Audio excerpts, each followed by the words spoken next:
Question. Who are your favorite idols and why?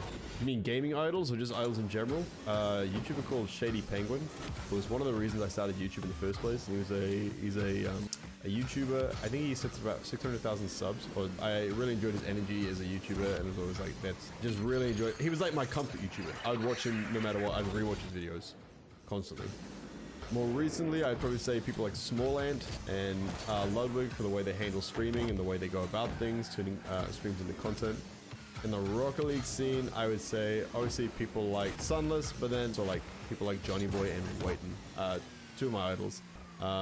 But I still consider him an idol just because of what he's been able to do with his content. Move out of like the tutorial section and more so into just being able to post what he wants. 3 questions. When did you start looking up to them? Shady Penguin, I started looking up to, or I would have been like 15, 14 maybe. I think he's been around that long. Might have been a little bit later.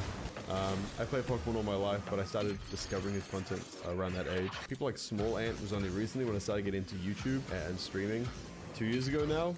Johnny Boy, Sunless, Waiton has just been since I started doing YouTube and discovering more people in the community and just like taking in Rocket League content. You got a chance to say anything to them, what would you say? To Shady Penguin, I would say like just actually kind of, I don't know, reignited my love for Pokemon through my teenage years, and I owe a lot of, the reason I started YouTube was kind of because of their man, so like I owe them a lot in that respect. I look up to them a lot. People like Small Ant and those guys, Small Ant, Ludwig and everyone, like obviously massive fans. For the same reason, just respect what they do with streaming, and they kind of are what I become one day. To the Rocket League boys, like I'll see them at a LAN event and I'll get drunk and tell them I love them.